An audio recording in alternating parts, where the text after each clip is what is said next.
Welcome to Read Between the Lines, a book podcast. I am your host, Molly Southgate, and today I'm interviewing Stephanie Kane. Hi there, how are you today?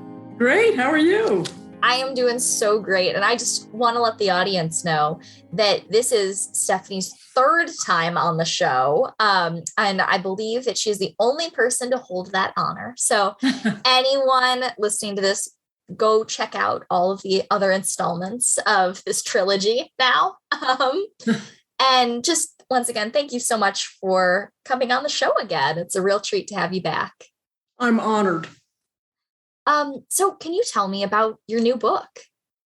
Yes. Object Lessons is the third installment in my art crime mystery series starring paintings conservator Lily Sparks. And it was inspired by a couple of things. First of all, a frustrated heiress named Frances Glessner Lee. Mm-hmm. And second, my own personal fascination with miniatures. So Lee was born in your hometown, Chicago. Oh, cool. Yes, in 1878. And her family made its money from International Harvester, which, as you know, manufactured farm equipment and machines. So Lee had a brilliant mind. And she wanted to become a nurse or a doctor, but her parents refused to send her to college, and they forced her into a miserable society marriage instead. Her fascination with crime was spurred by a Harvard classmate of her brother's, a man named George Burgess McGrath. McGrath was a medical examiner, and he became her lifelong friend, and he regaled her with stories of true crimes that he investigated. So, inspired by McGrath, when Lee was in her 50s, she found a rather unlikely purpose in life, which was to create miniature models of gory crime scenes, built to a dollhouse scale of 1 inch to a foot, to train cops to process crime scenes. Mm-hmm. So, in the 1940s, she designed and built 18 of these dioramas, complete with tiny corpses and all sorts of tantalizing clues that sometimes led nowhere. And the really cool thing about her dioramas is that she was such a perfectionist that everything in them worked. The window shades rolled up and down, the doors had real hinges, and there was even a coffee pot that had a real strainer and grounds.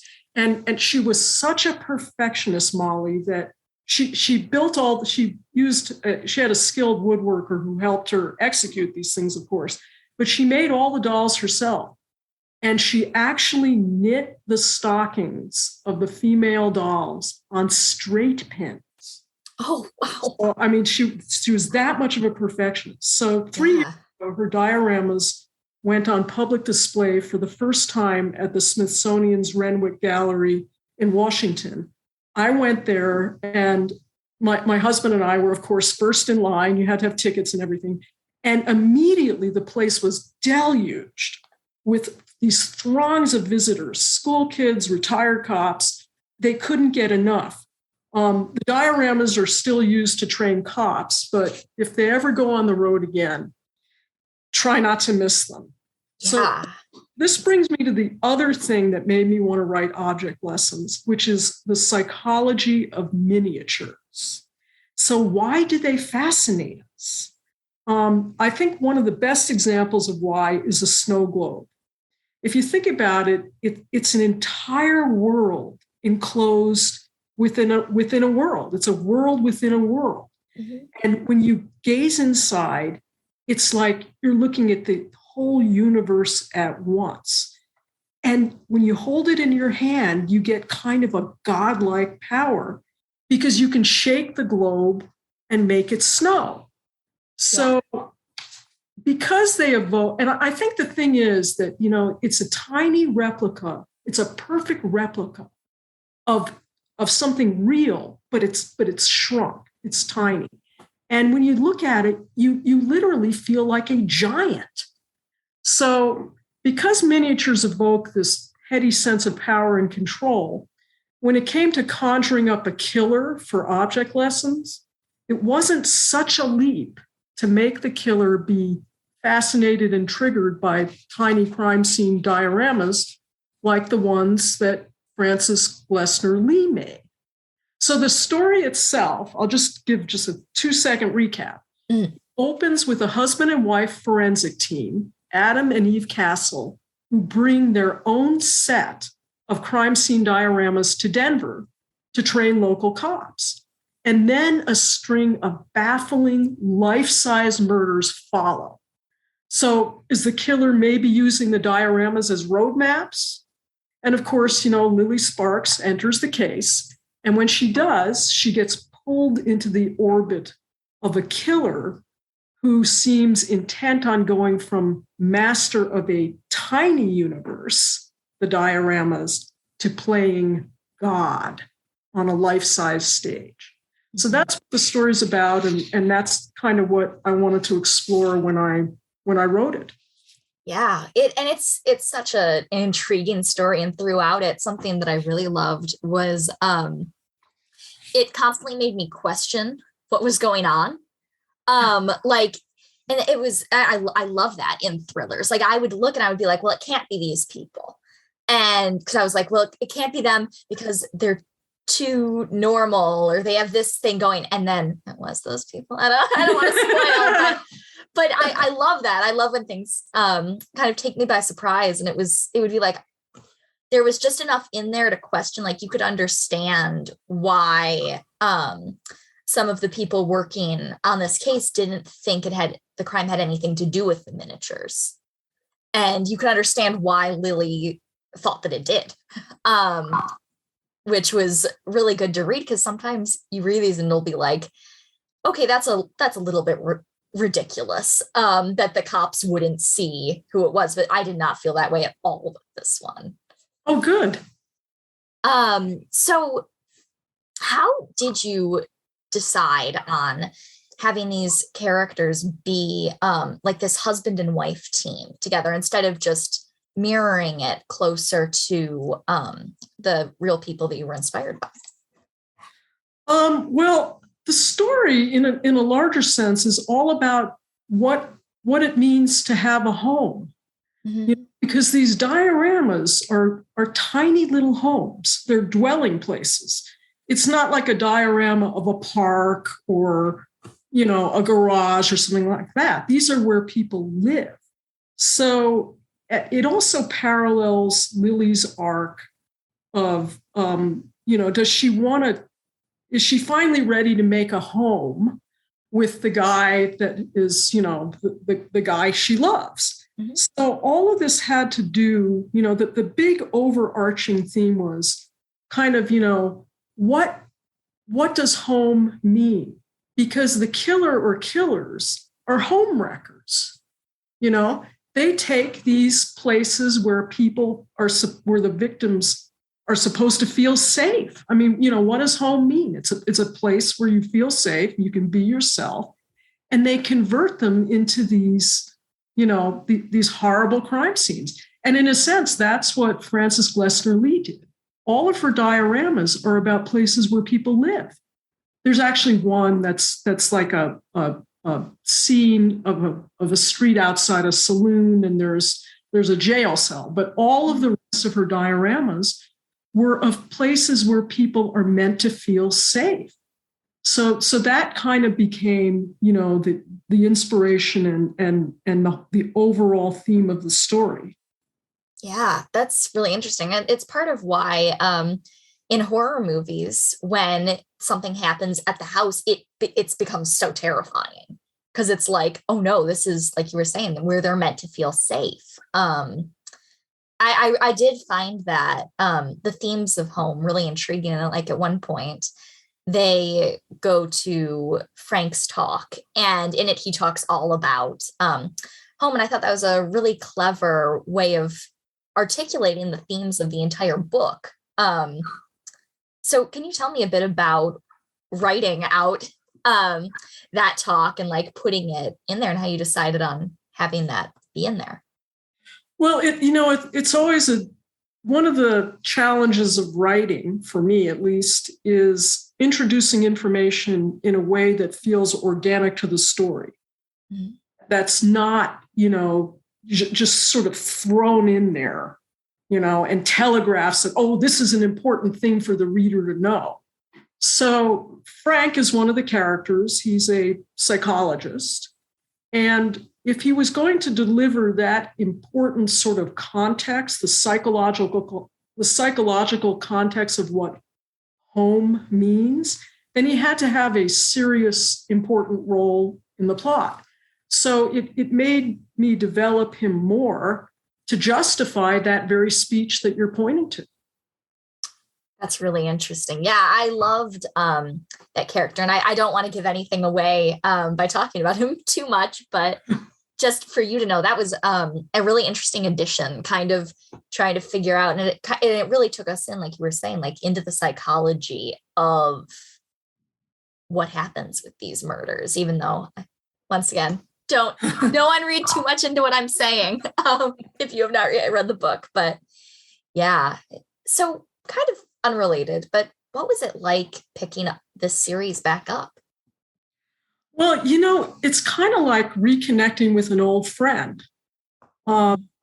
Lily Sparks and I know each other intimately, but we both changed. I mean, in this third part of the series, Lily is ready to settle down, or at least ready to face whether she wants to settle down. Mm-hmm. And for me, COVID has made me appreciate, much more deeply the value of human connection. So we had we were in sort of a parallel headspace when I wrote the book. So I do liken it to reconnecting with an old friend. That's definitely how it felt. While reading it too, I that's something that I've always loved about series, where it can, like you were saying, like going back with an old friend, you're going back into this world that pretty well. So do you think that you will continue writing Lily Sparks detective novels, or do you think that she will sort of settle down and swear off the detective life? Well, that's a good question. And it's one that I hoped you would not ask. Oh. One that I don't, no, I'm glad you did ask it. It's one I don't have a good answer to, because for me, a lot goes into writing these books. And to ensure continuity throughout a series, it really rests on the protagonist. And so Lily has to have a character arc. She has to grow and change in every book in a way that follows kind of two parallel trajectories, personal and professional.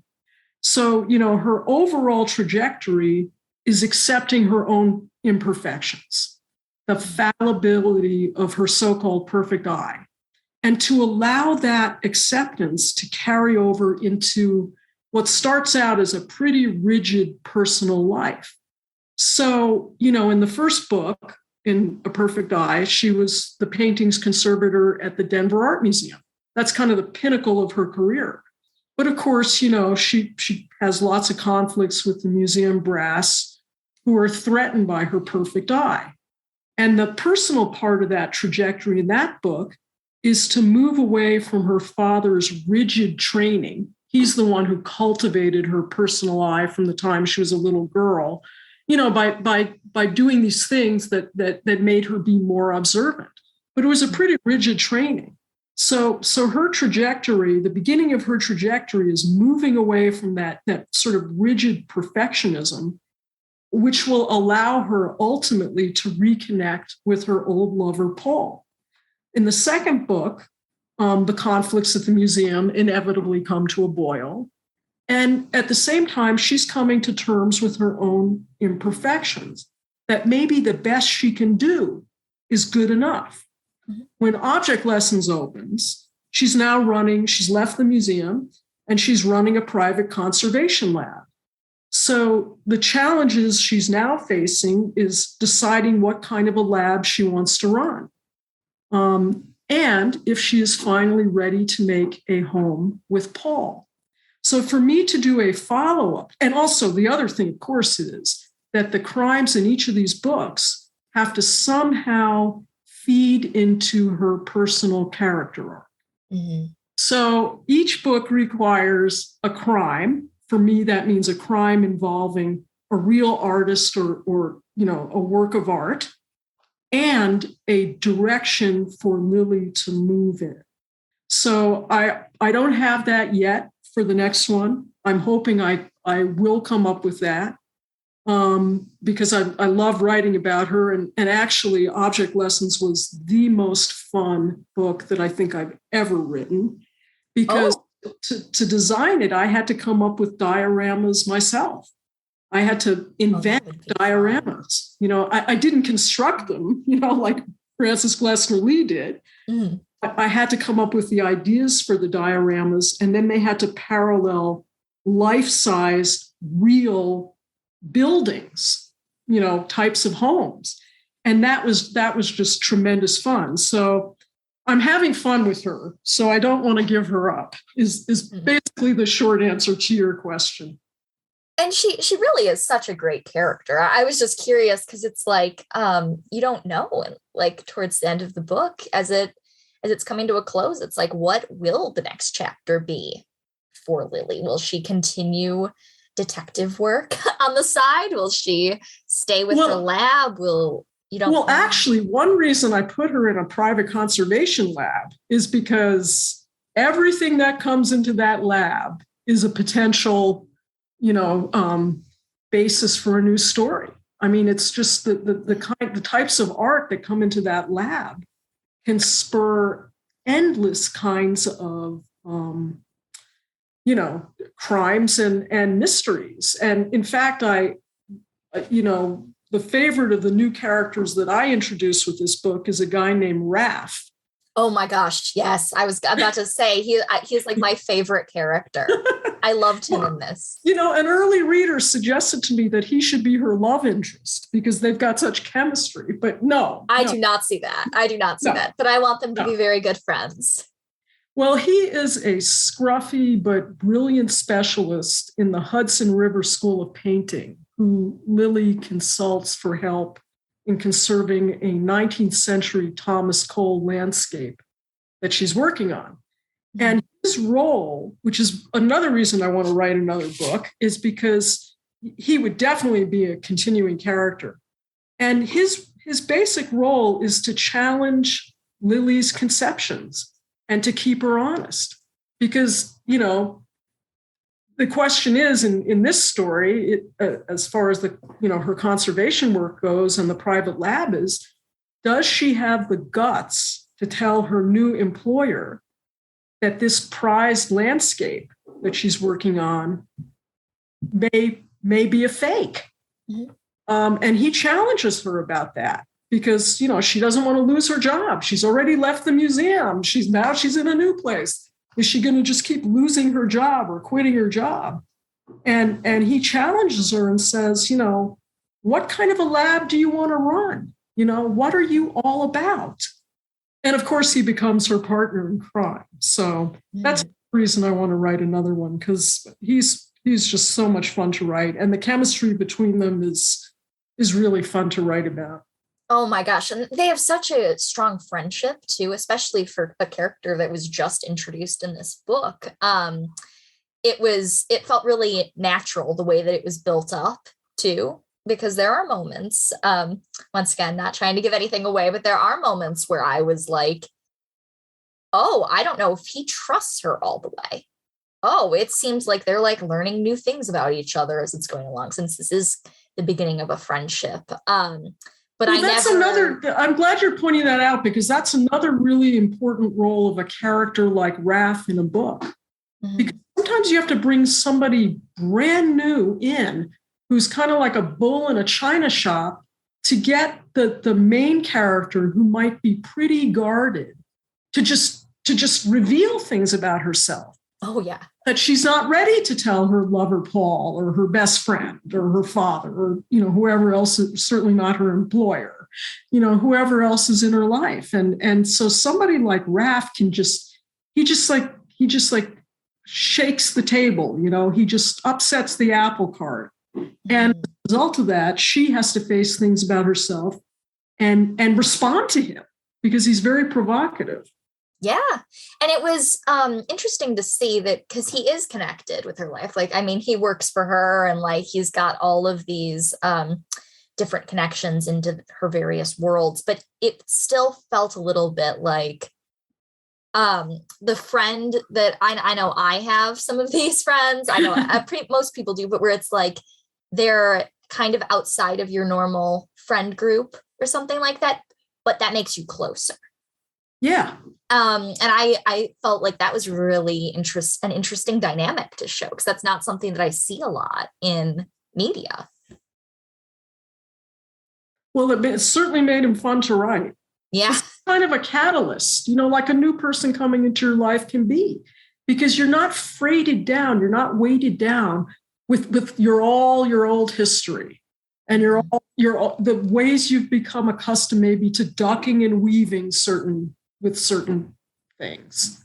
This is a person has no idea who you are, and if you're going to be upfront with them, great, and if not, they'll just walk right out. Yeah. So that was something refreshing about it. Definitely. So in this installment of the series, what sort of work did you do to develop Lily's perfect eye and her perfectionism off of that further? Well, her eye sees connections between the dioramas and the life-size murders.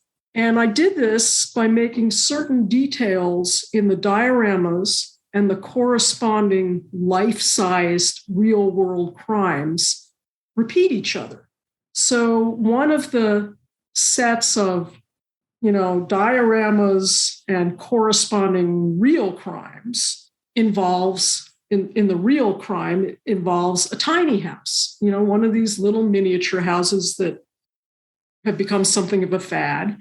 And in the diorama version, it's a micro mini studio apartment. So a couple of the details that repeat that Lily picks up on are the presence of cats in both scenarios, and also that Krupp's coffee maker. That fascinated me so much when Frances Glessner Lee used it in her diorama. So sort of a tip of the hat to Frances Glessner Lee. Another one of the dioramas is of a 10 or 12-story condo with a rooftop pool. And that corresponds to a skyscraper, which has a hot tub in the penthouse. So she's kind of, her eye is picking up, big details, little details, and it's making her see connections that other people, as you say, poo-poo, Yes, definitely. And I also liked a lot of the stuff, how you were kind of going in detail talking about how she would walk around with her father and he would be like, all right, point out this detail. You can think deeper. Look at every single thing in the scenario. It was interesting to see some of those flashbacks. Well, her father shaped her. Mm-hmm. I mean, he was a rather rigid parent, but he taught her a skill. He sort of spotted a talent in her, and he honed it, and that became her professional calling card. This ability to spot, this hyper observant kind of ability that makes her a perfectionist, but also, every time you give a gift to a protagonist, it also has to have a corresponding, curse. Mm. And the curse of Lily's perfect eye is that it makes her a rigid perfectionist. And it also can blind her to stuff, to the meaning of the things that are right under her nose. So that feeds into her trajectory. On the one hand, honoring her gift, on the other hand, recognizing that it's fallible. She's not perfect. And what that realization does, how that carries over to her personal life. Or like how you showed with the painting, how she did not know it was a fake immediately. And she freaked out after that because she was like, is there something wrong with my perfect eye? Because she didn't spot it. Raph spotted it. Mm-hmm. Of course, he's an expert in Thomas Cole and the Hudson River School of Painting, so he kind of had an advantage over. But together they discover and confirm that this is not an authentic Thomas Cole landscape. Yeah, that was another great moment for Raph's character development when she is kind of having this mini meltdown over the Thomas Cole and realizing like, oh no, I didn't spot it. And he tells her like, well, I'm an expert, as you were saying. Yeah. Like, he's like, I know this. That's how I spotted it. It has nothing to do with how well you can see things. Right. He kind of gives her faith back, gives back to her faith in her ability to perceive things. Mm-hmm. It's always the humility that she's not an expert at everything. She's not infallible, Yeah. And it's always good to have a character that can talk down the main character sort of from panic about something like that. From the ledge. Yes, definitely. And be like, no, it's okay. You still have this gift. It's just not in this specific way. I like that. Something that I've always liked about this series is that Lily is not a perfect protagonist too, despite what she likes to think. That's something that's always drawn me towards your thrillers and especially this book too. Well, the flaws are what makes a person interesting. Mm-hmm. I don't know any perfect people, and my flaws have helped me grow. I keep discovering more of them. So growth is endless, Mm-hmm. But flaws are what make people, they're the little cracks in a facade that make people interesting and capable of growth. Yeah, for sure. When you were creating these characters, what sort of work did you do to develop those flaws? Well, I do a ton of research and prep. Mm-hmm. And I do outline plots because for a story to pass muster for me, which means I have to know that I want to spend a year writing it, I have to come at it in all sorts of different ways. I have to, is there a crime that will somehow that Lily can learn from and grow from? So, that's one of the ways that I troubleshoot it. And I just do I'm a research and preparation junkie, maybe because I was a lawyer.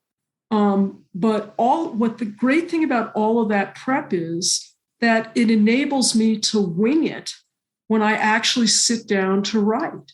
And, that happens when you're preparing if you're a trial lawyer, which I was for a pretty short period of time, but enough to understand, what it feels like. Mm. The best trial lawyers that I know just prepare and prepare and prepare. And then when they get up, they're ready for anything to happen because it's such a dynamic situation. You ask a witness a question, you might think you know the answer, and they come with something totally out of left field. And you're standing there in front of an audience. There's a jury, there's a judge, there's the witness, there's spectators, and you've got to perform in the moment. And that is as close as I can come to describing what it's like to sit down and actually write. You have to be, for me at least, my process is to be totally grounded in the characters, the story, the setting, where I think the story's going. And then I kind of wing it, as I'm actually writing. And that's not to say that I'm not one of these writers who say that, oh, my characters channel through me and I'm just their vehicle for writing. No, I have control over it. Mm. But the control is what enables me to let go of the control and let it move in a more natural way as I'm actually doing it. So, and that's my approach. Like for this podcast, mm-hmm. I prepared, and then I didn't ask any of the questions that I sent you. And then you sent me questions that I wasn't prepared to answer. So I prepared this morning and now I'm winging it. because I put the thought in that enables me to feel like I understand what I'm saying and I can be spontaneous. Mm-hmm. I'm so well grounded in the material. It's like if you prepare for everything, then you're ready for anything. Yes, exactly. Because real life, like a courtroom or a podcast, anything can get thrown at you. Yeah. You know? And the only way to maintain your balance is to have done all you could in advance to prepare. Yeah. And I find that even just hosting this show, like, I don't know what the person is going to say. I don't know where the conversation is going to go. I provide questions beforehand to let them know vaguely what I want to talk about, but like, it's much more fun to wing it and kind of experiment with like how far we can go with talking about these books and that kind of stuff. So yeah, I definitely know what you mean. It's so interesting coming on here, hearing about everyone's different writing process, because I've had a lot of people on the show that say like what you were saying, like where it's like the characters almost create the ideas. I've had that happen to me while writing. But I've also had a lot of people that say that they outline every single thing and they know every detail before they sit down to write. And it's interesting hearing someone also being in that gray area. Yeah, I think you can have the best of both worlds. Mm-hmm. You know, and also I think it depends on the kind of book you're writing. Oh, yeah. Genre fiction like mystery, I mean, it's not just this fuzzy thing where you can just free associate. Mm-hmm. You know, you have to have a plot, and it has to resolve in a way where some sort of justice is done. And to do that, you have to have some control over where the story is going. I also know I do have writing friends who don't outline. You know, they're called pantsers because they operate on the seat of their pants. Yes. It's totally how your brain is wired. There's no right way or better way to do it. There's only the way that works for you. But I have noticed that people who are pantsers tend to go through a lot more drafts than people who outline. And I think that's because outlining and writing are just different steps of the thought process. So for an outliner, you know, the first draft, the outline is maybe functionally sort of a first draft. And for a pantser, you know, they're actually writing their first draft as their first draft. They're not going through the outlining stage. So I think it ends up being the same amount of thought. It just, you know, people come at it from different ways. And, you know, if anybody ever asks my advice about the best way to do it, I say it's like your own learning style. It's unique to each of you. You know, to each of us. I learn by actually taking a pen and writing what I'm thinking about. That's how I learn what I'm thinking about, you know. Mm-hmm. All people are like that. Some people just say what they're thinking about. They don't have to go through this process of discovering it by writing it. So, you know, it's so individual. And the most important thing is to find a way that works for you. And you know, use it. And like I've had a lot of different thriller authors on this podcast, and I usually find that they outline at least a little bit. But I've also had a few people on here that write mysteries and thrillers and that do not outline at all. And every time I'm like, how? But they write incredible books. And it just, everyone has to have their own process. Yeah, it's just how your mind happens to work. Totally. And it can also change. Like I used to always be a pantser. When I was younger, especially, I would never outline. I hated it. And now I kind of have to, because otherwise I just can't get the ideas out that same way. And I like my end product better if I do outline. Well, it also serves as a way to get you started with getting something on the page that's useful. It's a way for me, certainly, to organize my thoughts. But one of the most valuable things for me about outlining is this whole troubleshooting process.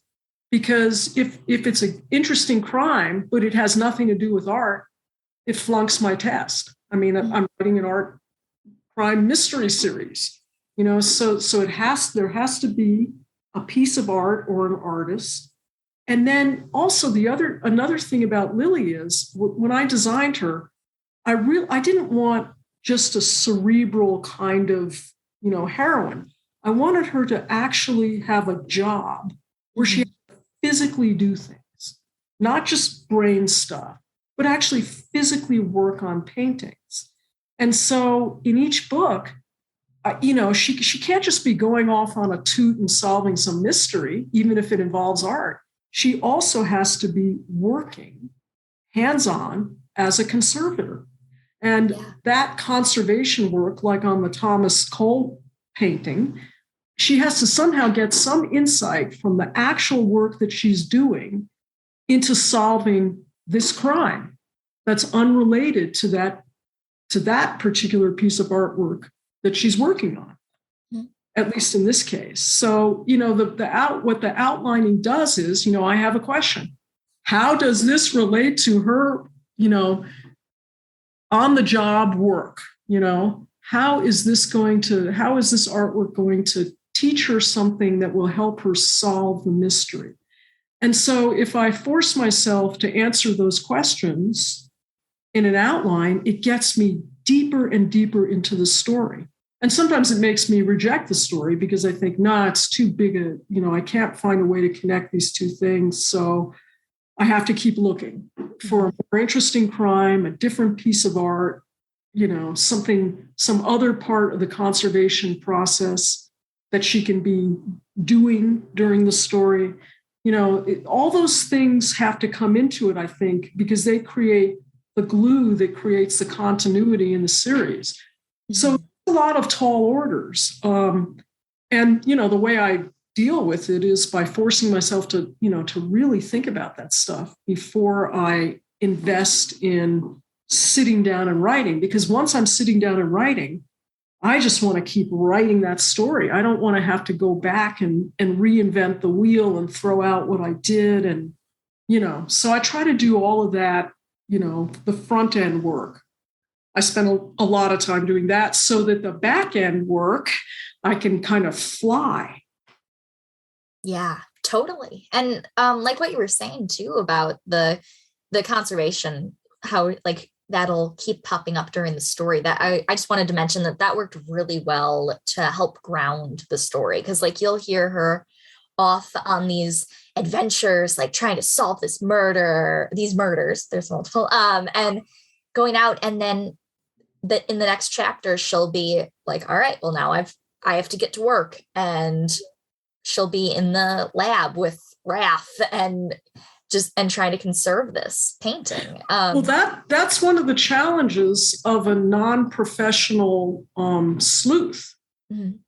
Because if she were, before I wrote this series starring Lily Sparks, I had written a series of legal thrillers starring a dyslexic female criminal defense lawyer. If you're writing a series where the protagonist is a cop or a private detective or a lawyer, it's natural for these cases to walk through their door. But if you're departing from that model and using an amateur sleuth, somebody who isn't trained to be a detective and that's not their job description, you have to find a way that a crime can land in their lap. And, and if you've challenged yourself to have an art conservator as a protagonist, it's got to involve art. It can't just be a hobby for her, At least that's the way I approach the series.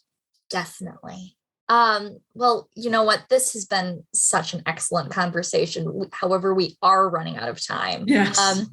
But I just want to say thank you for coming on a third time. I still cannot get over that.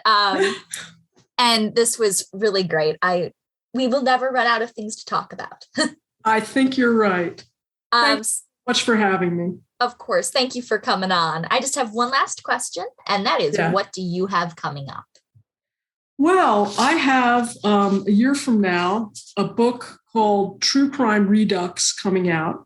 And it's a non-traditional true crime book about a murder I was involved in back in college. I may have mentioned this to you in one of our earlier talks, but it's the one story I had to write. Mm-hmm. And I've experimented with it throughout my writing career. I fictionalized it in my first book, Quiet Time, which was a standalone mystery that Bantam published in 2001. Mm-hmm. Then rewrote it as a nonfiction first-person blog that I posted on my website. That turned into an ebook called Cold Case Story. I had you on for Cold Case Story. Yeah. And the great news is that this spring, Cold Case Story was acquired by a publisher who renamed it True Crime Redux. Mm-hmm. And the pub date, it's going to come out in print and ebook and audiobook a year from now. Congratulations. That's awesome. Yeah. And I just have to say, too, anyone listening to this, check out Cold Case Story. It is just a really excellent book. I read it, and afterwards I emailed Stephanie, and I was like, oh my God, that was such a brilliant novel. So everyone, please go and read that. Well, once again, just thank you so much for coming on. For Read Between the Lines, my name is Molly Southgate. And I'm Stephanie Kane. Let's end this the way all great stories end. Happily ever after. The end. Thank you for listening to Read Between the Lines, a book podcast. This episode is hosted by Molly Southgate. It is edited by Rob Southgate and produced by Southgate Media Group. You can get in touch with the show at readbetweenthelines@gmail.com, or you can send us a voicemail at 708-887-9473. That was 708-887-9473. You can also find us on Instagram at Read Between the Lines Podcast. Thank you so much for listening.